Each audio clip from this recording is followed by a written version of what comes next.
this episode of Beer to Whiskey. On my eternal quest to spread the gospel of good taste, today I find myself in Asheville, North Carolina. I'm at the Highland Brewing Company, and up here going to talk a little bit about the brewery, going to taste some beer, find out about the beers. Sitting on my left here, you probably recognize my buddy, Big Jon Richards, one of the better known beer experts of the upstate in South Carolina. Sitting next to him, we have Trace Redmond. He's the R&D brewer here at Highland. I'm not sure what that is, but I'm sure we're going to find out here in a second. And sitting across from me, we have Leah Wong, and she is the president of Highland Brewing. And so with that, Leah, tell me a little bit about the brewery. Where did the name Highland come from, and how did the brewery get started? So the name Highland came from honoring the Scots-Irish and that heritage that's here in the southern Appalachian Mountains. My father started the company in 1994. He's a humble guy. He would never have named it after himself. So he wanted to, honor the heritage of this area. And Highland is a great way to do that. So it's perfect also because we're on high land in Asheville and we're on a hilltop at this brewery. And so your dad's name is Oscar, correct? Yes. All right. And what was had he been associated with a brewery before he opened this one? Had he been home brewing, or did he just decide he wanted to start a brewery and went from there? Kind of the latter, Russ. It was he brewed some bad beer in college, and they kind of left that to the pros after that. So he was an engineer by trade for my whole upbringing, and then sold his engineering company, had about 4 years in between, and he had this brilliant idea to start a brewery. He's always loved beer, loved all kinds of spirits, as Trace and our coworkers are well aware, and equal opportunity. So he just thought it would be really fun, and this is kind of like a hobby gone wild, a retirement gone awry, this whole brewery. So he has had a great time doing it, and I got to start here at Highland about 6.5 years ago, and am eternally proud and grateful to be part of this team. You probably hear there's some racket in the background, and you may see some people walking back and forth. We're actually sitting right in the middle of their tasting room, and it's no small little teeny tiny room. This is a huge space, and the bar is full. Many of the tables are full, so there's a little bit of background noise here. We're going to try and talk over it. So, Leah, you said you've been here for 5-6 years, correct? Was that right out of college, or have you been doing something else? Thanks for the compliment. Well, I can suck up with the best of it. Well played. So it's well after college, but when I was 2 years out of college, when the brewery opened, I did ask for a job. Dad did promptly turn me down. So that's kind of a well-known story. I didn't know anything. He didn't need me. And so it was another 8 years before he offered me the job that I had asked for. And I turned him down, which was pretty fun, kind of. I was making my way. I was doing what he told me to do. So I was making more money than I knew the brewery could pay.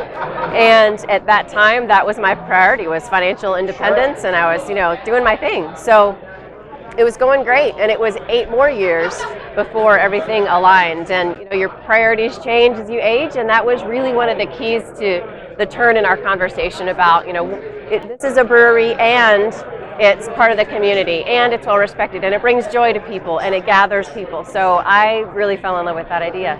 I'm assuming that the job you asked for 2 years out of college wasn't present. No. So what was that job, and when you actually came back and started, where did you fit into the puzzle here? Yeah, I just asked for a sales job. I mean, I was 24. I was kind of in the bar anyway. I thought it'd be fun and easy to sell Highland beer. And I'm glad he turned me down at that point. First, that was the right decision. But when I did start, I was in sales for 1.5 years, and I had experience in sales.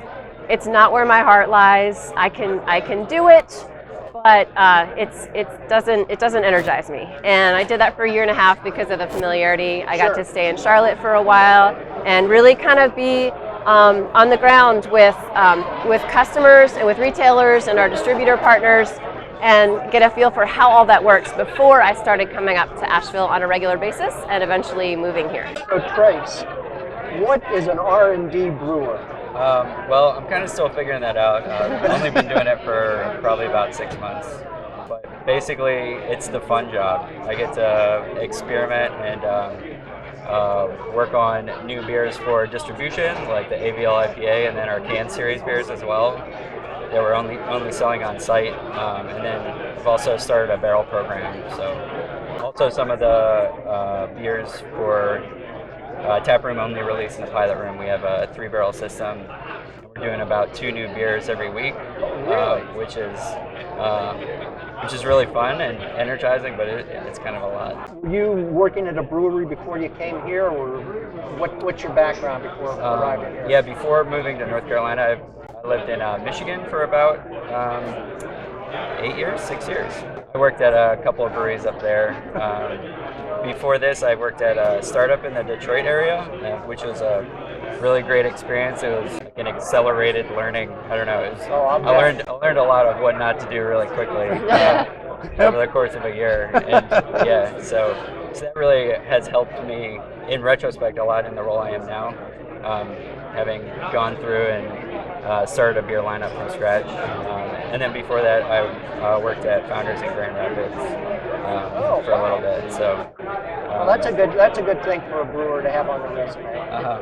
Yeah, they're great company, great guys. Well, they make some great beer. I'll tell you that. Their breakfast stout is absolutely one of my favorite beers. I could drink that. Well, I was going to say all day long, but of course, I wouldn't recommend that. Obviously, that's not going to happen. But boy, anytime I can get a hold of one, I'll drink at least one. Were you a craft beer drinker, like in college, or what? How did you? What was the first craft beer that sort of turned you on to craft beers? Probably Sierra Nevada Pale Ale. But around that time, it was Sierra, Sam Adams, and Pete's Wicked, and that's all you could find, right? Yep. So this many days ago, many moons. Trace, what was your initiation into craft beer? I went to college in Kalamazoo, down from Bell's, so I drank a lot of Bell's in college, and Oberon was my first craft beer, and then my first I feel like I like to say I have beer moments in life where it's like there's a certain beer that introduces me to a whole new category or a whole new set of flavors, and a Double Trouble from Founders introduced me to IPAs and what they could be. So I got in trouble in Greenville with that beer, so that all ties together. When you're out someplace and you can't get a Highland beer, although I suspect up here most places carry a Highland at sometime, most restaurants and stuff. But is there a go-to beer you have now that you will go to if you can't get a hold of a Highland? Fortunately, I can usually get a Highland around here, which is wonderful, and I don't get out a lot. So there's that. That's like John. We don't let him out. No, you shouldn't. It's That's too dangerous. But there are a lot of breweries that I have such high regard for. Founders is one. Sierra's another. I already mentioned them. Allagash is one for sure. But there's so many, and I'm always discovering new things, just like everybody else. But it's really nice to have the breweries whose brands you really trust, and so that's something that I keep in mind for Highland all the time. Right. Well, and it doesn't hurt now that you've got Sierra Nevada as a neighbor. You know, what are they? 5 miles away, 6 miles away, or something? More like 25-ish, Oh, is it because they're down in Mills River, outside of Asheville. But we've got lots of neighbors now. Yep. Well, it's not in crawling distance. That's for sure. Correct. Is there a beer, Trace, that you're really interested in brewing that you've never gotten to brew yet? Although it sounds like in what you're doing now, it's sort of you get to do whatever you want. But is there something that has been on your mind and you've been thinking about? I've been really excited to start putting beer into barrels. I really like barrels. There's something romantic about that, and so that's been a really fun thing to start. And we haven't pulled anything out of barrels yet, and so I guess that for me right now. Like I'm doing exactly what I'd like.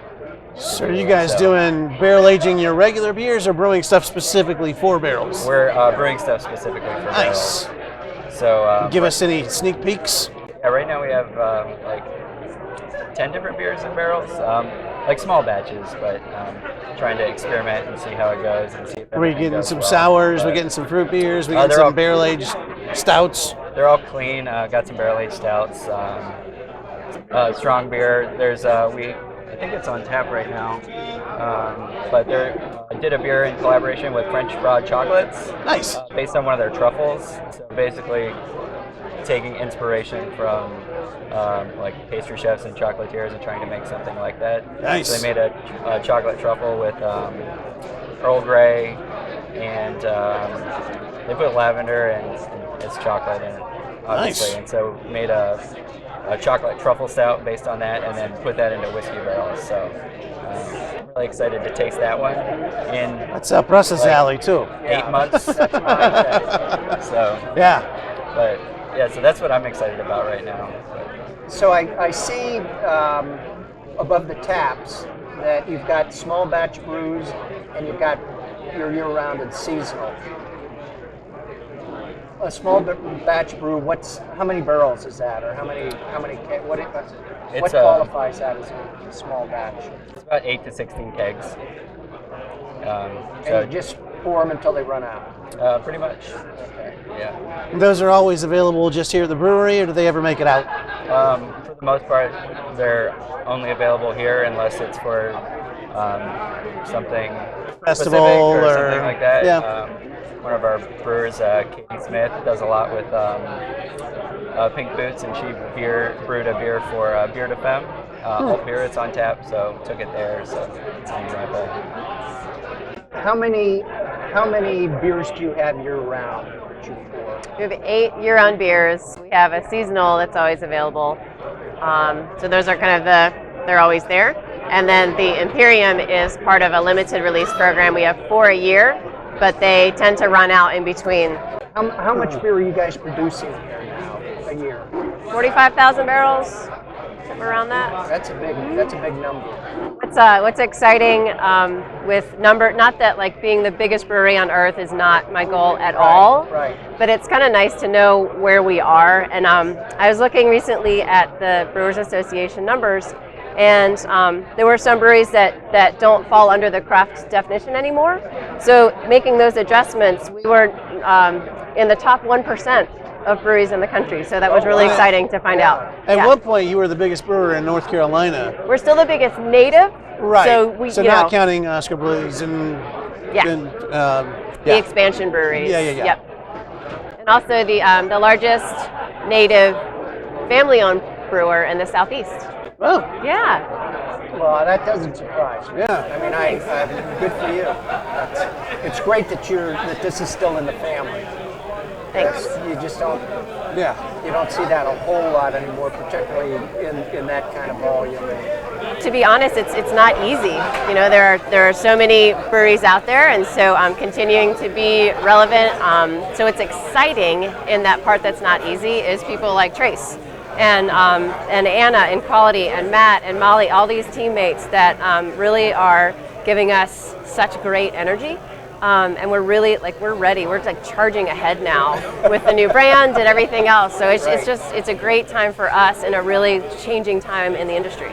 So Molly, as I mentioned before we started rolling cameras, Molly was emphatic that we include the Highland Brewing new logo in the shot. How long have you guys been using that? 1 month as Oh, of really? today, Oh, we no figured wonder, out. No wonder she's such a guerrilla warfare thing on that. And what was the reason for developing that? Well, we started getting input from different people. Some of it was from customers, some was from our own teammates, some was from our retailers and distributors. And it was like, hey, maybe you guys could look at an update. So we started doing research and figured out there were 3 main groups that we have statistics from. And the largest group was really people that aren't familiar with us. Like, how do we appear if you don't know anything about Highland?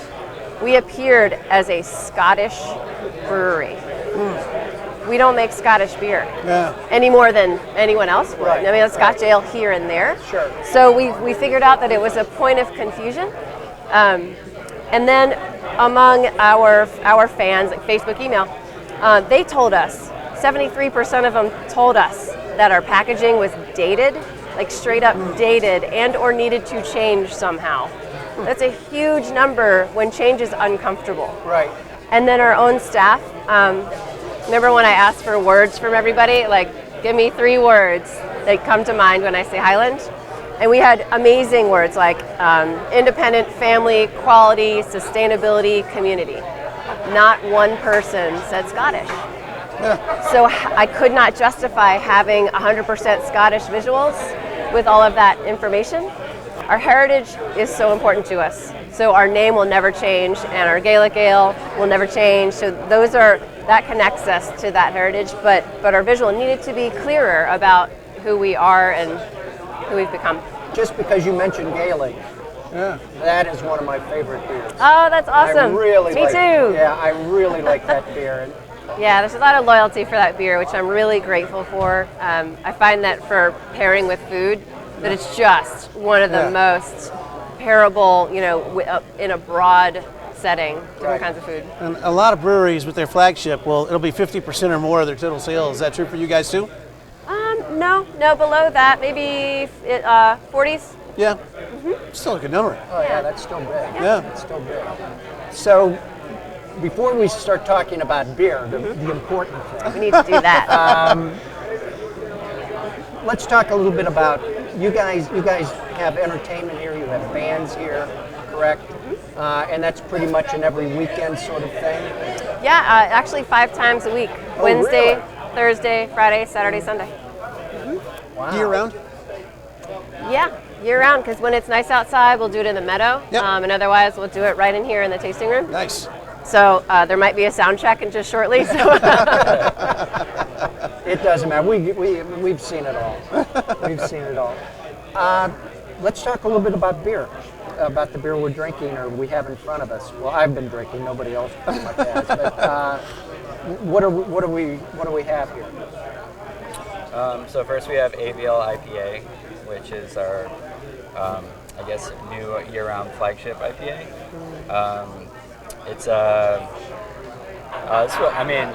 This was a very fun project for me to work on. This was my first year-round beer, so I'm very proud of it. It's with Citra and Centennial and really focused on drinkability, how it finishes, and mouthfeel. It's got a really great nose with citrus and pineapple. But it's also, I wanted it to be a beer that people can drink like 3 or 4 of, or maybe 3 or 4 of. more than one. Well, More than one of, and like it doesn't weigh you down. It doesn't sit on the palate too heavy. And, So the alcohol is fairly low in it. 6.5? Is that? Yeah. It's on the lighter side of IPA, but not quite the session though. Wow. Right. It's not 7.5. Agree. Right. No, So you're right. I guess but it's lighter than that. I would But it- have but it never drinks guessed that. easy. Yeah, it does. It drinks like a lot less. And I think it's delightful. There's just so little aggressive bitterness there. It's a little acidic ping, and then the bitterness is just a little dry finish on the end. Lots of flavor. It's just that's a wonderful beer. And what's it called again? AVL IPA. ABL. And Sorry. ABL means. Asheville, Russ. Oh, Asheville. Asheville. Jeez. Yeah. I'm a little jet lagged. I just got back from Hawaii yesterday, and I'm a little shaky. AVL is our airport code. That is So it is right. our That is official. true. That is true. That's why I bring Big Jon.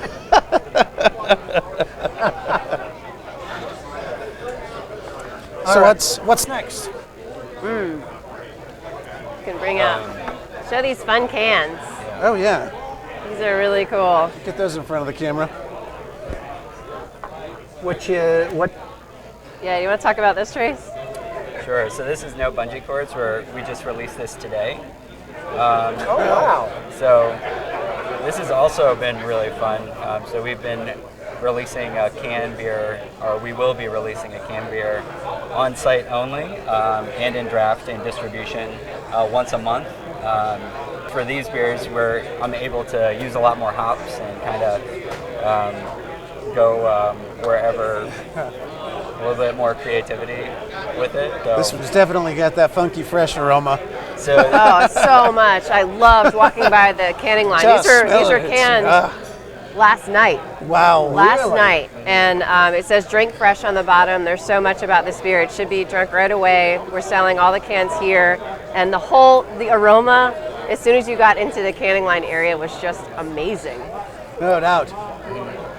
Can't wait to taste it. yeah, it's Can you give us some notes?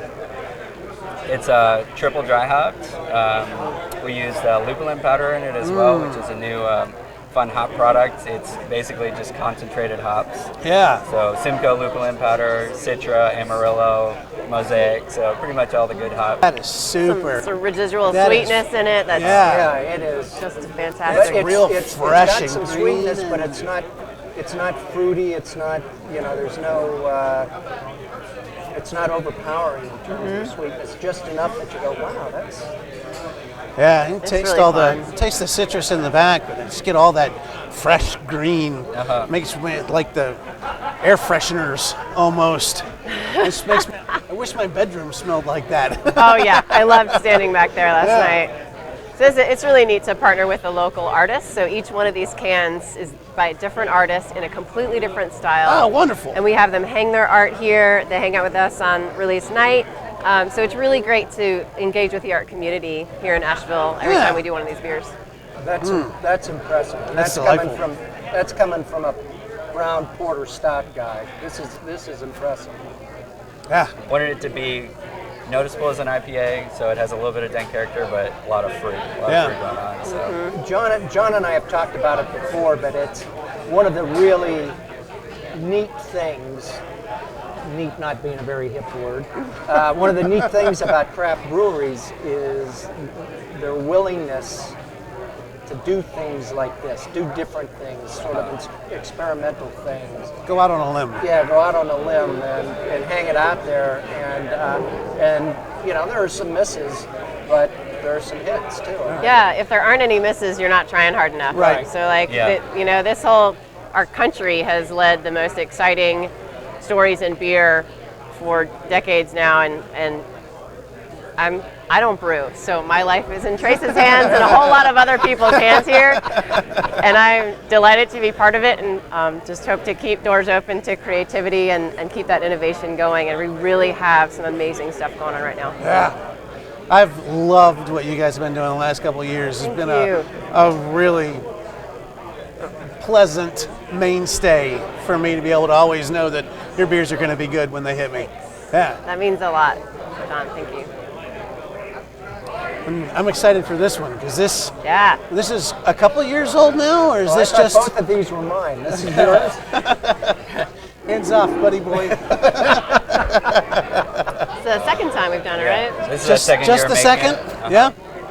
It was so good the first time around, and I haven't even picked it up yet. Just And this is letting the what? anticipation build. You are going to be thrilled, and I know my reason, but I'd love to hear your take on it Is this first. the same brew as last time, or is it tweaked a little?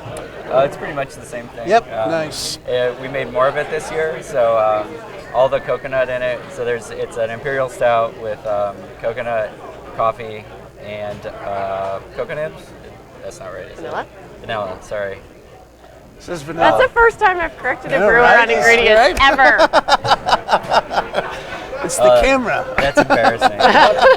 One of my camera favorite does I it don't even know every what I put in time. the You've beer. brewed like 50 beers since then, so. One of my favorite things to do when John and I do our like, Big no. Jon and five segments is because occasionally he always picks the beers that we're going to do, but occasionally he'll pick something just because he's never had it and he's interested in it, and it's always fun to ask him questions he can't answer. So you play stump the. Stump the teacher is what we used to call it.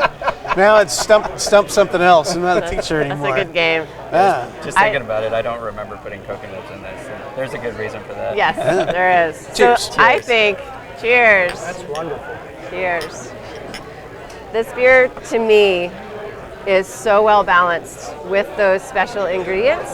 The coffee was more dominant last year, and you can pick out each of those ingredients this year. It's delightful. That is remarkable. And that's this right here. That's delightful. That is. That just. That's knocks it actually down. spectacular. That's definitely better than last year's, and I was impressed with last year's. The balance on that's agree. superb. Yeah. You Yeah. can pick out each one of those things, and it was a fun story. You were at the toasting, right?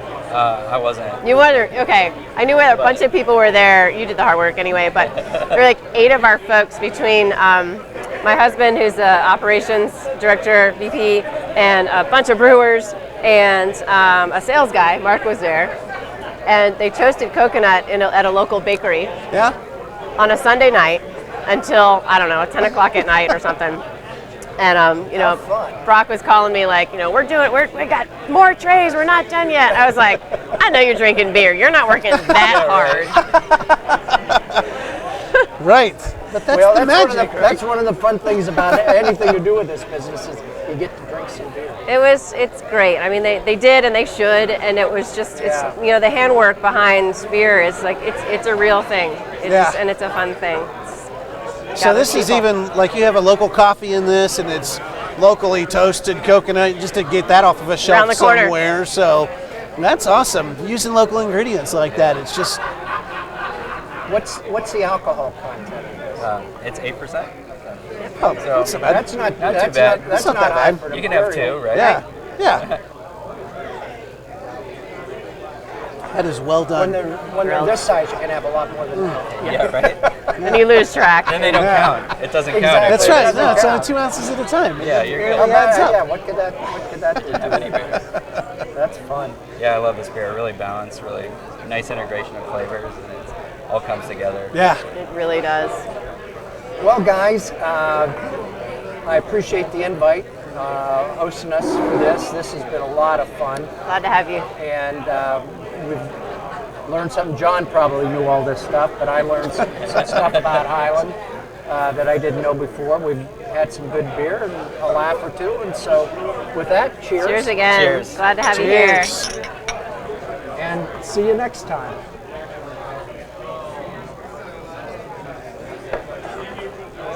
Boy, Oh, yeah. this is a killer. Yeah.